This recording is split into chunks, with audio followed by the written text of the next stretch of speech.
Hi everyone. आज हम discuss करने जा रहे हैं टॉपिक कि किसी करेंसी की रिसर्च कैसे की जाए। जब भी किसी क्रिप्टो करेंसी में आप किसी कॉइन को बाय करने जाते हैं तो क्या क्या चीज़ें हैं जो आपने कंसिडर करनी है, या किसी करेंसीज के क्या की पॉइंट हैं।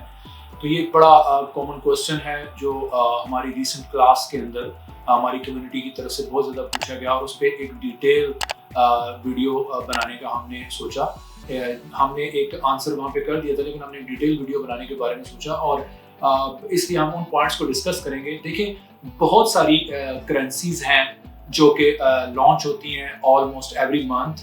आप कह सकते हैं कि अभी तक 15,000 से ज़्यादा क्रिप्टो करेंसीज के अंदर कॉइन लॉन्च हो चुके हैं, टोकन्स इश्यूज हो चुके हैं। इस वजह से आपको जब भी किसी नई कॉइन ने लॉन्च होना है तो उसकी भी आपने रिसर्च करनी होती है। इसी तरीके से किसी एग्जिस्टिंग कॉइन के अंदर भी कुछ ऐसे की फैक्टर्स होते हैं जिनमें आपको पता चलता है कि इस कॉइन का फ्यूचर क्या हो सकता है। तो सबसे जो पहले इंपॉर्टेंट चीज है, जो सबसे पहले आपने जाके देखना है, तो वो है कि आप उसके पीछे कौन सी टीम है उसको चेक करें। उसकी एडवाइजरी टीम जो है वो कितनी एक्सपीरियंस्ड है, उसकी डेवलपमेंट टीम कितनी एक्सपीरियंस्ड है। ये एक बड़ा इंपॉर्टेंट फैक्टर होता है, क्योंकि अगर उनका पहले से एक्सपीरियंस है इसके अंदर, तो वो डेफिनेटली एक बेटर सॉल्यूशंस के साथ आएंगे, एक बेटर पर्सपेक्टिव के साथ आएंगे, एक बेटर मिशन के साथ आएंगे। तो ये डेफिनेटली एक बड़ी इंपॉर्टेंट चीज होती है, डेवलपमेंट टीम का स्ट्रॉन्ग होना और एडवाइजरी टीम का स्ट्रॉन्ग होना। ये और ओवरऑल जो कॉन्सेप्ट है वो डिपेंड कर रहा होता है इनके ऊपर कि ये लोग उसको कैसे प्रेजेंट करते हैं, कैसे डेवलप करते हैं। तो ये एक बड़ी चीज, इंपॉर्टेंट चीज है। करेंसीज के लॉन्च होने से भी पहले आपको अवेलेबिलिटी होती है वाइट पेपर्स की। वाइट पेपर एक फंडामेंटल डॉक्यूमेंट होता है जिसके अंदर आपको डेफिनेटली आइडिया होगा कि जिसके अंदर रोड मैप्स को बताया जाता है, जिसके अंदर उनका मिशन क्या है उसको बताया जाता है, फंडामेंटल्स का डिस्कस किया जाता है। इसके अंदर आपके जो फ्यूचर प्लान्स हैं उनको भी मेंशन किया जाता है। तो वाइट पेपर प्रेजेंट कर रहा होता है, इवन के करेंसीज के लॉन्च से पहले प्रेजेंट कर रहा होता है कि what they are going to achieve and what they are going to do in the future, और हमें क्यों जो है ये कॉइन परचेज करना चाहिए, स्पेशली न्यू लॉन्च के ऊपर। इसी तरीके से फ्यूचर के अंदर भी उसके जो रोड मैप्स हैं उनको देखते हुए रिलीजेस आती हैं, चीज़ें आती हैं। तो आपको डेफिनेटली फ्यूचर के अंदर भी जब आप ट्रेड करने लगते हैं तो ये बड़े इंपॉर्टेंट इसका रोल होता है।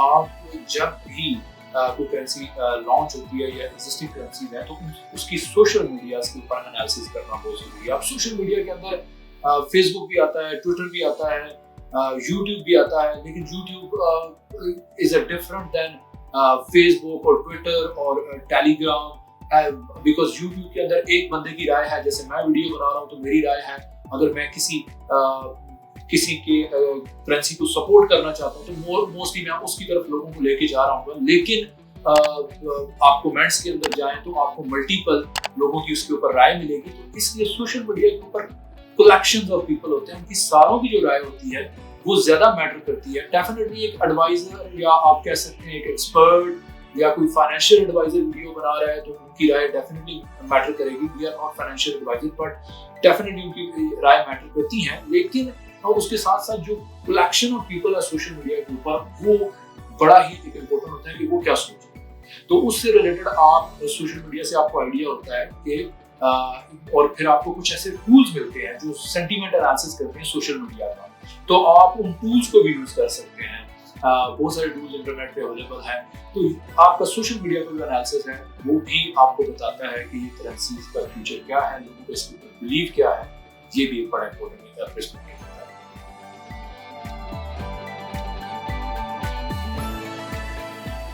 इसके बाद जो एक और इम्पोर्टेंट पर्सपेक्टिव है, एक और इम्पोर्टेंट की पॉइंट है, वो है fundamentals of the currency. Fundamentals क्या है? आपके पास जब भी कोई कॉइन आता है तो वो डेफिनेटली एक उसको जब आप एनालिसिस करते हैं तो एक सॉल्यूशंस के साथ आता है, और अगर वो सॉल्यूशन ऑलरेडी मार्केट में अवेलेबल है, अगर वो प्रोजेक्ट्स उस तरह से ऑलरेडी हैं और वो किसी को कॉपी कर रहा है, तो डेफिनेटली आई पर्सनली थिंक कि they are not going to do something different. So if someone is coming with a new solution और समथिंग वो कुछ ऐसा बेहतर करने जा रहे हैं या कुछ ऐसा डिफरेंट करने जा रहे हैं, तो ये भी एक बड़ा पॉजिटिव साइन होता है। फिर इसी तरीके से फंडामेंटल्स के अंदर आपके आ जाते हैं स्मार्ट कॉन्ट्रैक्ट्स, यानी टेक्नोलॉजी की अगर हम बात करें तो स्मार्ट कॉन्ट्रैक्ट्स कैसे फिल हो रहे हैं, उसके अलावा क्या सप्लाई लिमिटेड है, प्रूफ ऑफ वर्क है, प्रूफ ऑफ स्टेक है, ये चीज़ें जो हैं इनका एनालिसिस होता है कि कैसे डिफरेंट है दूसरों से।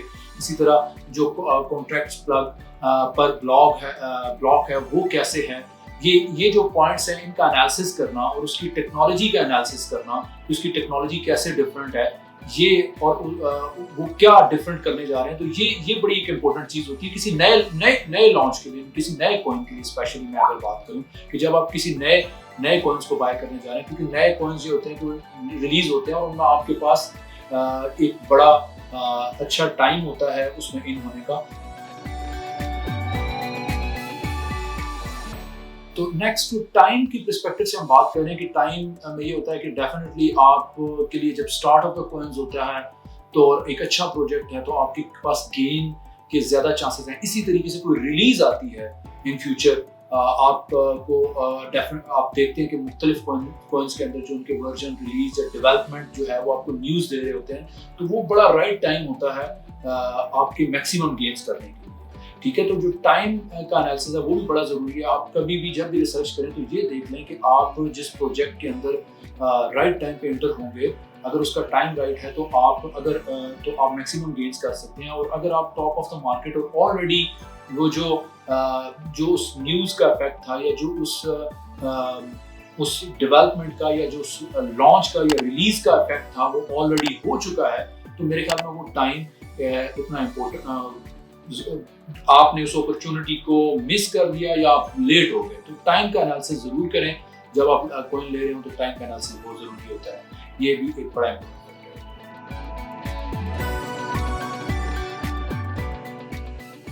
जो नेक्स्ट चीज हम डिस्कस करेंगे वो है वॉल्यूम, या कितनी एक्सचेंजेस के ऊपर वो लिस्टेड है, उसके अंदर कितना वॉल्यूम ट्रेड हो रहा है, इसका एनालिसिस करना भी ज़रूरी है। ये मोस्टली उन कॉइन्स के लिए मैं ज़्यादा कहूँगा कि जो लॉन्च के काफ़ी टाइम के बाद काफ़ी स्टेबल हो गए हैं, तो उन कॉइन्स के लिए आपको वॉल्यूम का एनालिसिस करना बहुत ज़रूरी है। और स्पेशली अगर एक पुरानी करेंसी है तो इन द फ्यूचर वो दोबारा से आप उसको एनालाइज करते हैं कि यार कब उसमें वॉल्यूम आना शुरू हो गया। वॉल्यूम जब आना शुरू हो जाता है तो आपको आइडिया हो जाता है कि इसमें लोग इंटरेस्टेड हो रहे हैं। इसी तरीके से कुछ एक्सचेंजेस हैं जो आपको वॉल्यूम्स का डाटा प्रोवाइड करती हैं, आप देख सकते हैं, तो आप उनका एनालिसिस कर सकते हैं। इसी तरीके से आपकी जो सप्लाई है वो लिमिटेड हो और इसी तरह वॉल्यूम ज़्यादा ट्रेड हो रहा हो, तो डेफिनेटली जो आपकी डिमांड है वो इंक्रीज हो रही है और उसका कॉइन का जो फ्यूचर है वो डेफिनेटली एक सक्सेसफुल है और that is also very right time. तो ये भी आपने एनालिसिस करना है कि उसकी आप टाइम एंड सेल्स का एनालिसिस करें और ये इम्पोर्टेंट है। ये थोड़ा सा रिवाइज कर लेते हैं कि इसी तरीके से नए कॉइन जो लॉन्च हो रहे हैं उनके अंदर आपने वाइट पेपर्स को गो थ्रू करना है, उनकी वेबसाइट्स को देखना है कहीं वो स्कैम तो नहीं है, इन चीज़ों को देखना है। उसकी टीम को देखें, एक टीम मेंबर के बारे में आप रिसर्च कर सकते हैं, क्योंकि आप किसी जगह पे अमाउंट लगाने जा रहे हैं तो ये रिसर्च बड़ी इंपॉर्टेंट है। फिर आप सप्लाईज को चेक करेंगे कि उसकी अनलिमिटेड सप्लाई है या लिमिटेड सप्लाई है। अच्छा, एक और फैक्टर होता है कि जो डिफ्लेशनरी कॉइन्स होते हैं उनमें कॉइन्स को बर्न भी किया जाता है। That is a positive sign कि आपकी सप्लाई कम हो रही है। डेफिनेटली जो कॉइन्स आपके पास हैं उनकी वैल्यू इंक्रीज हो रही है। ये बड़ा एक इंपॉर्टेंट पॉइंट था जिसको आप देख सकते हैं। इसी तरीके से उसकी टेक्नोलॉजीज के परस्पेक्टिव से वो डिसेंट्रलाइज है, सिक्योरिटीज और उसकी टेक्नोलॉजी कैसे डिफरेंट है, स्मार्ट कॉन्ट्रैक्ट कैसे फिल कर रहे हैं, ट्रांसफर कितना इजीली हो सकता है, what is a different in that idea, क्या मुख्तलिफ है उनका as compare to existing coins. इन चीज़ों को देखें, फिर आप पूरे रोड मैप, उनके अपकमिंग इवेंट्स, इन सारी चीज़ों का एनालिसिस करते हैं।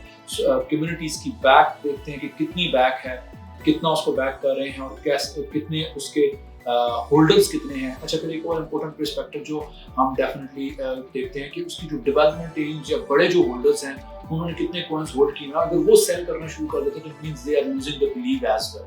तो ये भी एक इम्पोर्टेंट चीज़ होती है। इनकी भी फिर उनके जो कोरिलेशंस है जिन कॉइन्स के साथ या जिन चीज़ों के ऊपर वो डिपेंड कर रहे हैं उनका भी analysis with the passage of time आप कर सकते हैं। तो ये कुछ चीज़ें हैं जिस तरीके से आप कॉइन्स रिसर्च करते हैं जिस तरह के आप करेंसीज को सिलेक्ट करते हैं। तो इन आई एम श्योर कि जो हमारे कम्युनिटी मेंबर्स हैं वो इस वीडियो के बाद उनको काफ़ी हद तक आइडिया होगा, और इससे रिलेटेड जो हमारी सेकंड पार्ट हम मजीद एडवांस लेवल्स के ऊपर वीडियो बनाएंगे। Thank you so much for watching this video. Thank you so much guys.